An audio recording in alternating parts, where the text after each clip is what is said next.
Hi. Hello, Palisa. Hi, Kitsa. How are you?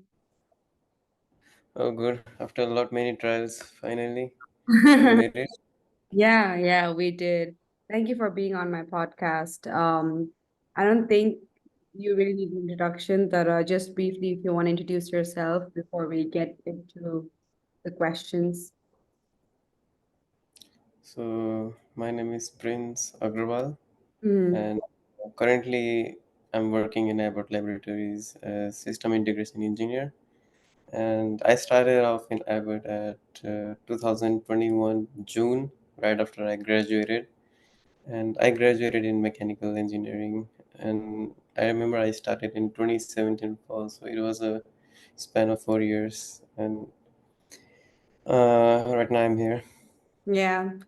So Prince and I, we've had like this, we've been each other's cheerleaders in some ways in like, like our individual career paths. And whenever I heard that you'd got your green card, I was like super duper happy. And I also wanted to do this because there's just so much other people who are on the same path, on the same journey can learn. So this podcast is going to be predominantly about that, eh? Um, so let's just like walk us through what the process was like, what challenges you faced, and what can we do as, people who are also pursuing the same thing, going after the same thing.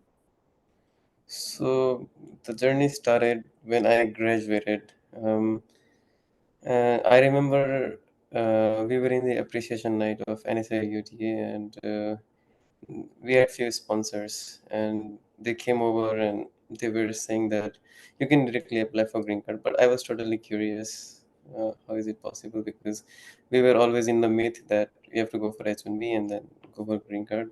But I wanted to know what's behind the scenes, so I just went to them and asked them how is it possible, and they just told me like there's AP3, something called AP3, and they just told it that's in that way. And I'm actually very interested in laws, knowing the process. That's my own innate curiosity every time. So I just did a huge research, ins and out, and since I was in NSA, I had many connections with lawyers. So I did my own research. Honestly, the research more than in any day in my undergrad, Mm, and I called few lawyers and did some cross questions on things did research, and I was able to validate my points basically. And even though I was not a professional, but if I know what's right and validate it, then of course it's right. So I got emails from lawyers on how the things work, and I kind of had a draft and a roadmap on how do I plan from the day when I graduated. And I came to know that the most crucial aspect is you choose employer, not the job. On the day you graduate, the most crucial thing is your job. I understand that, but for me, it was job as well as the employer. But luckily, I worked in Abbott as a from a contractor. I didn't go for full time. So luckily, the contractor which I was with, they knew all the processes, and they did green cards and all. But I assume that they had majority of clients as Indians, but they didn't have Nepalese. yeah. But the effect came into my life, which I'm gonna come back. So they told me that okay, yeah, we can do your green card, but you need to wait for like 3 to 6 months, which was a good deal. However, the job role that I was doing, I was not satisfied. It was a very hectic role. I was still looking for other jobs, but I was with the employer who was agreeing on doing sponsorship. So luckily, it just went on and on. I had to adapt to the new job role that I had. It was labor intensive. I used to work 70 to 80 hours in the job. I remember, and it was in Abbott Laboratories. It was professional. However, at some level, it was more labor intensive. So I just kept on doing. It was related to my major. It was in STEM, but since it was an entry role, I had to take it. And going forward, I I I got to the first phase of my process, which is called prevailing wage.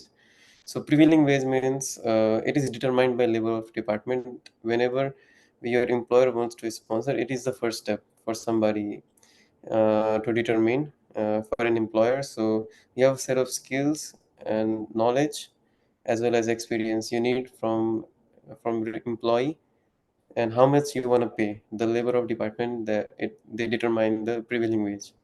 So the fact about prevailing wage is that barely people know about it. That you can apply the same prevailing wage for more than one people. It is not individual specific. So when I joined, there was already somebody's prevailing wage going on, and it takes more than like 8 months to determine prevailing wage. So luckily, when I joined, I didn't know that, and there is already somebody's prevailing wage going on. So after a few months, they decided to put me in that prevailing wage. So that already saved few months for me. And after prevailing wage, you do advertisement and all that. So I was almost in the, I would say, after graduating, I like first six after first 6 month, my first phase of processing was completed, and the second phase, which was labor certification. And by the way, this is for EB3 skilled. So and we went to the stage where it's called labor certification, and after labor certification, it took like 8 months to get it certified with no audits. And then they filed I-140, which is the petition for the employee after labor certification, which is the third phase. And after I-140, my hardship started because the original prevailing wage was too high from my salary. So there was a mismatch, and my I-140 was approved in 2 weeks, but you have to go to 485, which is the application for green card, if you have approved I-140. So when you have I-140 approved and your employer does not file 485, that means you have to start everything from zero. So that was the a huge challenge. Now I have to look for a job that pays me that prevailing wage for a difference of $40,000. So that was a huge difference, and an employer won't be able to compensate that.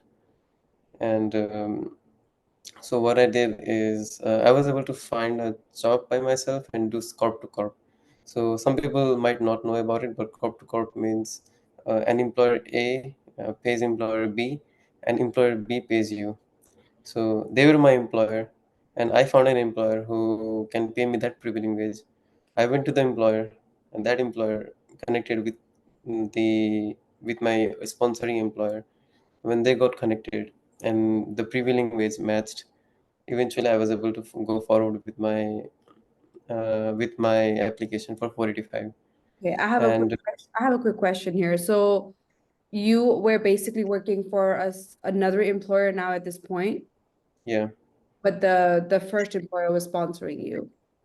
so the sponsoring employer is the original employer, but suppose the Abbott pays sponsoring employer and the sponsoring employer pays you, and the amount that I was paid was not enough. So I had to manage a different client for them, which might pay me the prevailing wage equivalent. So basically, Aber and the sponsoring employees are in C2C terms, corp to corp. Okay. So I have to replace Abbott with a different client that might pay me that prevailing wage. So I don't know how, but with my connections, I was able to do that in sort of like, I mean, the entire process took me for like 3 to 4 months to figure out, and a month to find an employer, and 5 months to settle down everything. But I had to figure out from scratch on how things work between industries and how contracts happen. So Right. because lawyers, they're just there to file your case. Employers, they're just to sponsor you. but you are the only one who is in between everything. And if somebody does a mistake, the other doesn't care. You are the only one to suffer, and that's what happened with me. And it was a really hectic and challenging situation, because if I didn't make it out, then I would have been zero. Like everything done until then was zero. So it was very crucial for somebody, if I had a complete knowledge, I would say, about a sponsorship, how it goes, and what things to check before you take sponsorship, and how to cross check things. Even there's a way to cross check things in Department of Labor website. So in that way, you can make things safer, more certain, and less hectic. Um, Anyways, after my I-140, after a few months, my 485 got filed, but um, unfortunately, there was a retrogression. So if somebody knows how to read visa bulletin, there is an important skill I insist everybody should know. So basically, I was not at a point to apply for 45, um, because there was a retrogression. Basically, my date was not current. So your date has to be current, and being a current date means the visa is available to you for you to be able to apply for green card. And further 3 months where I was in loss. But eventually in October, when the new fiscal started for visa bulletin, then I got the 485 applied, and in just 3 months, I don't know how it got approved. And people used to tell me it takes years and years, but mine got like 3 or 4 months in January. So there is a section in visa bulletin that tells you final action date, and I knew that was current, but I didn't know that even when it becomes current, it will be approved this soon. So, so this is the whole scenario in the upper level which Yeah. happened. Yeah, especially the corp to corp thing that you said. I think that can be helpful for people. I'm pretty sure people are in such situations where the PW did the prevailing wage comes out higher than what they're paid, and that's another thing Yes. that they can try, right? And how did you Yes. find out about that? Was that something that you already knew that if this happens, this is my plan B, or was that something you figured out after you like were in that situation? So I had no plan B. I felt like that was the only plan I had, and if that didn't work out, then I might have to make a plan B. But for me, the situation was so intense, and I had to get it, so I didn't make any plan B. I just stick to plan A, and I will make it. That was my everyday goal. And the thing about corp to corp was, it was a thorough research, and I used to think like in general terms. Okay, if Abbott pays the company what it is called, it's basically corp to corp. And I also did some investigations with consultancies who work around with different vendors, just talking to them, and they say, yeah, this is how we manage the contract. So there was a situation that I had to implement in my life. So there is something that I think right now, not all companies they accept corp to corp. Consultancies usually they do, but um, you have to specifically look for jobs in LinkedIn where they allow corp to corp actually. So in that way, you can find a sponsoring employer, and you can find your main client who does corp to corp, connect them, and now you can make up a scenario. Okay, the employer can sponsor you, and you are doing the job you want. Okay, yeah, I remember us having this conversation when you were in the middle of all this, and I'm really glad that all of that worked out. But one thing that I can, if I may highlight here, is how much work you put in yourself and all the research that you put in, and I think that's what each one of us needs to do, instead of just relying on our employer and the lawyers. Um, Never, I would suggest never rely on employers and lawyers, because if they do a small error, it will be a learning for them, but a mess for you. And right. that's what happened with me. And I would say always have a inside and out knowledge on the legal part and legal aspects, because it's good for your own understanding as well as your own successful sponsorship, I would say. That's why I like to post in different groups on what was my learning and what things you need to be aware of before you go to a lawyer.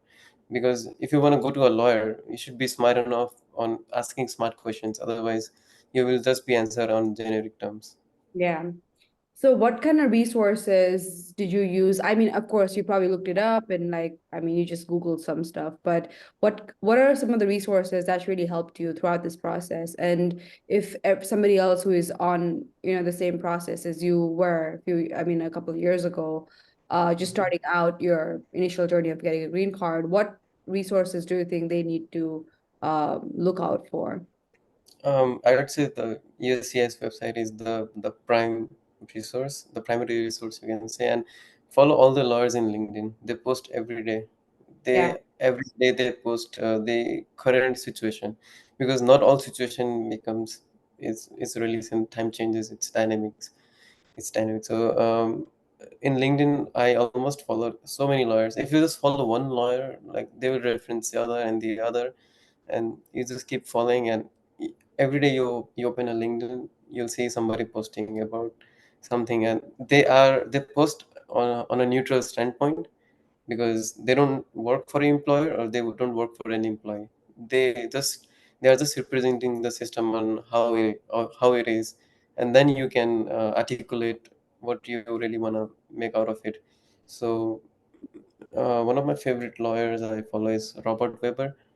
He's in LinkedIn, and really his point of view, it really helps me to, even right now, I keep looking post they make.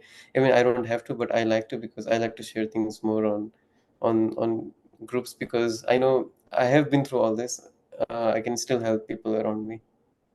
That's great. And I remember you sharing this on Facebook, and I went and followed each one of them. So that was really helpful. And I like, even if that's not related to what you're doing, it's still new information that you get every day. And that's always helpful, right? You might, like, you never know, it might come in handy someday. So that's really good. So that was your entire journey of getting a green card.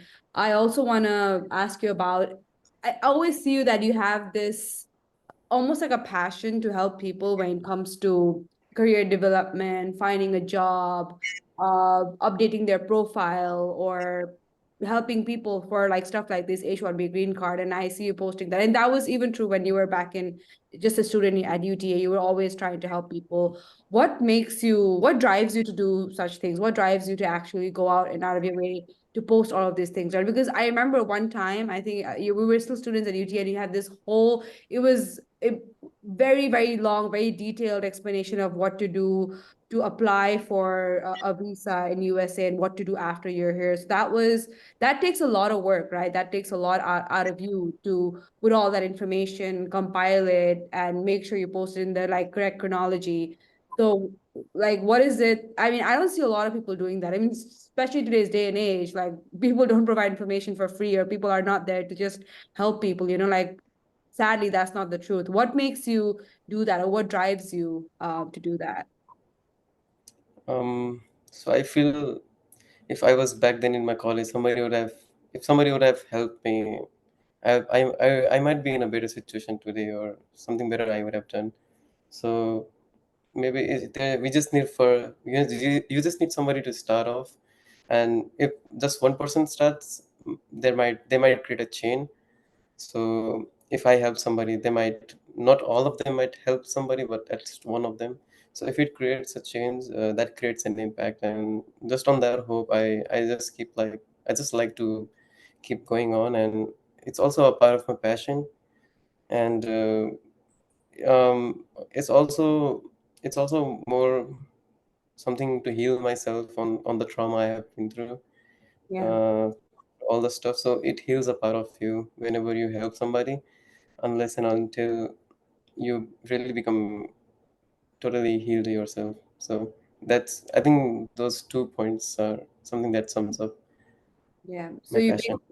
So you basically don't want people to go through what you went through Yeah, in it's not necessary. I mean, in industry, you can just see, like, if there's an issue in the process, there's always a corrective action for that. Why not in the processes of our everyday application, or students, the way they are dealing with stuff? We can, if there's just one person who can correct the stuff and prevent it from happening again, then Yeah. can save a lot of time. Yeah. Does it frustrate you that, I'm almost in the same boat as you were a few years ago. I have like all the process and like I'm still in that journey. Sometimes it really like frustrates me that, oh, I have to apply for an H-1B. You only have 3 tries, and if you don't get it, you like, if you had you not started your green card already while you were applying for H-1B, you're on a different thing. You have to do your day one CPT, look for other avenues. Does it frustrate you that it almost seems unfair to a point that you put in so much hard work, you're talented, you're educated, you've gotten like you got studied hard to get that degree, and still like we have to put in that extra effort. Does it frustrate you when you look at it like that? It frustrates, and the system is not fair, and we can't do really anything about it, like, until we just have to accept it and try to figure things out. Honestly, it's a huge frustration. Last year it was a huge frustration because I knew that if my 485 won't if they won't file my 485, then I'll have to end up in day one CPD, and my financial hardships are already there for me to be able to get back to the college and start from scratch again. And you really don't know who's going to be there, and you invested so much time. So that's a common frustration in everybody. We we really have to deal with. But that's why I'm trying to help many people, because um, a small knowledge might help somebody to plan not the similar situation as myself, but at least plan ahead and at least be aware of the options, so they might not encounter the same frustration that we encounter right now. And at least our juniors, they might be a step ahead of us. um, and So that's why the frustration that I had to accept it. It was a traumatic, but I feel if we keep helping each other, the frustration will go from my subconscious mind eventually. Yeah. Yeah. I really think, and I think I'm pretty sure you're already working on that somewhere, but I really think that when we were back in college, there should have been at least like a class to teach us all these things. Because when I graduated, my focus was of course finding a job, but I really didn't know, like I wasn't farsighted enough to think about, okay, this is what's gonna happen 3 years down the line, and how am I gonna sustain that stay here in the US, because I didn't think about all of that, because you're so desperate to find a job in the first place. I really think that, I mean, I'm down to like, create like a community or something like that if I can contribute myself to help the students who are, like juniors, seniors who are about to graduate. But yeah, that's just my 2 cents on that. And we talked about a lot. Let's see. I mean, I'll just throw random questions for you here. What's next? What is your plan after that? This is a huge milestone for you, right? Getting a green card. I mean, I that's still like a dream for me. What's next after this? Like, how do you see your career like going forward from here? Well, what do you have planned for yourself? So right now, as a hobby, I'm learning about taxes because I've learned a lot about law part in the legal part, and now I'm learning more about taxes because I want to start from small business. And if you want to start from small business, okay, now you have to learn about taxes. Now Right. you need to learn how to save on taxes. And there are and honestly, in 1 month, I have learned a lot about them. So if there is somebody who is doing small business and they might know some basics, I can also tell them about it. And I'm not a CPA, but at least things you can ask to CPA. And now I'm planning at least to open a small business to convert my active income into passive income. So it might take like years, but I want to build a passive income because eventually the social work, because I know I'm a social person, and I want to carry my leadership as a full time in Right. future. So for that, I have to have a passive income stream. So while doing a job, I might not be able to contribute in a large scale. So once I am able to build up a small business and scale it up, and then make it a passive income, then I can commute to the society on a full time basis, and maybe I can be able to fix things better than I'm doing right now. And um, I still want to be practice my presidency as I did for NSA and for some some more organizations out there who make impact in a huge level. So that is my overall long-term dream, and for now, look for a better job. Okay, yeah. So I always saw you in a leadership position. I mean, you were the president of NSA, and you're good with people. Like you can network, you can do that. And I mean, I really see you going like going places and being in great leadership positions. And good luck for your small business as well. I know this wasn't really a part of the whole podcast theme, but how was the whole, I know like green card is a whole journey in itself and it's so much like time consuming. It takes a lot out of you. But how was the whole journey as a student for you in the US so far? You don't have to like tell all about it, but just like in to summarize it, In how was it for you? I mean, freshman, sophomore, junior, senior. In general, it was, I would say, until junior. Freshman until junior, it was a really fun journey for me. I know, regardless of the academics, it might become hectic sometimes, and assignments, exams, and all. But I really enjoyed the college life because I made sure that I know we had to work, but I never missed any functions or any programs on campus activities or also NSA. Mm-hmm. So that even I'm in depth right now, but I have good memories I made in my college Yeah. because I didn't compensate on finances over the time in college until junior actually. But after junior and senior, like it was all COVID time, and I really missed all the fun I did in college. So that was not something I expected, and something I still cannot forgive COVID for that, Yeah. because I still remember that when I became president, that I have to lead everything online, and I really wanted to do something offline, but those kind of stuff, and so many classes like senior design and um, some of my professor like favorite professors, I wanted to attend them in person, but never got a chance.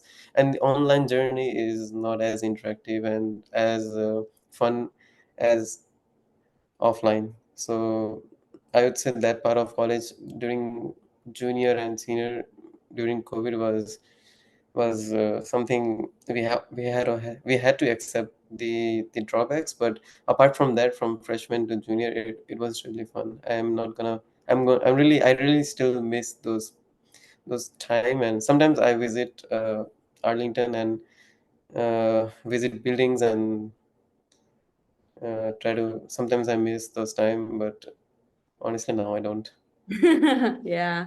The reason I asked that is so much of what you did post graduation, your whole finding a job and the green card process is also like a result of what you did throughout the 4 years. You know, like I saw you being in NSA, which is Nepali Student Association, at UTA, being there, making connections. You knew important people, and that kind of helped you after you graduated in your green card process. That's the one thing that which I wanted to bring up as well. What would you, so this is probably one of my final questions. What would you suggest people who have just graduated when who are struggling and who are kind of in like an anxiety state of like, oh, how am I gonna find a how am I gonna like, get an H-1B visa? How am I gonna get my green card? Like people who are struggling right now, what would you want to tell them?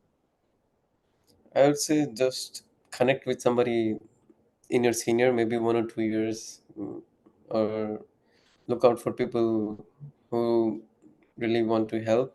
Just a simple connection can really help you to reflect upon your situation and get a pass through on what would be the best decision you can take. Connection really helps. I would say with student at first, and then you can take a professional help after that, because a student really knows a student very well on what things he or she goes, and then he or she can navigate, and then we can then, of course. And apart from that, I know it's mentally traumatic, but I would say just hang in there. But it's not impossible. People have done it. It's We all have our own timeline. They might have We have got our own plans. We cannot replicate somebody else's timeline to ours. it won't work. So first we need that acceptance as well, and always connect people around you, because once you connect, you will of course get their perception, and that will help you to navigate where you want to go. Yeah, it's important to know people and have Yeah. connect. Uh, Yes. on So a one, like, if you remember in NSA, we did speaker series when we were in NSA, and that was the result of my connections that I made in freshman and sophomore, and because of that, at least if people know about it, I got an internship because one of the connections had somebody in an industry, and that internship also played role in my overall process, because it counted that as years of experience, as the experience needed for my process. So everything you do in college, internship, co-op, it also counts in your green card process, FYI. So yeah, keep making connections, and do as many jobs, as many internships in college for 11 months. Don't cross that because you need OPT as well. yeah, And 2 3 months of OPT, and there is a timeline. If you try to be in that timeline, you'll make it for sure. yeah. Great advice. Thank you, Prince. Is there anything else you want to add, or any questions you want to ask me, or anything you think that we've missed throughout this conversation? Um, I feel so far it's covered, but um, this if somebody would like to keep updated, I there are a few things I'm gonna share more up in upcoming days in the group. I'll keep sharing. So if there is anything I can be help of somebody, to help them to analyze their overall um green card process, or any legal advice, not as an unofficial legal advice, then feel free to reach out to me. I'll be always there in my free time, and don't hesitate. And just not me, but maybe you as well. So far, I think I I don't have anything else. Is it okay if I share your Facebook profile in here? Okay, I'm gonna Yeah. share his Facebook profile, and as you said, the groups that we're talking about, just to be clear, are the Facebook groups that are about like visa, F-1, H-1B, and all that.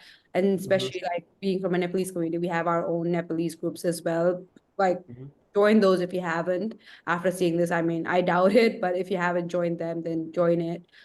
Join those groups. And yeah, that's all the questions I had for you, Prince, and I really appreciate it. I think people who've watched this will really benefit from your story, and will definitely, like, inspire and motivate them to keep going, or if they haven't started, just get it started, right? So thanks again, and I'll hopefully we'll do another one regarding something like a different topic altogether, and I'll see you soon. Of course, my pleasure. Thank you for inviting me. Yeah, bye.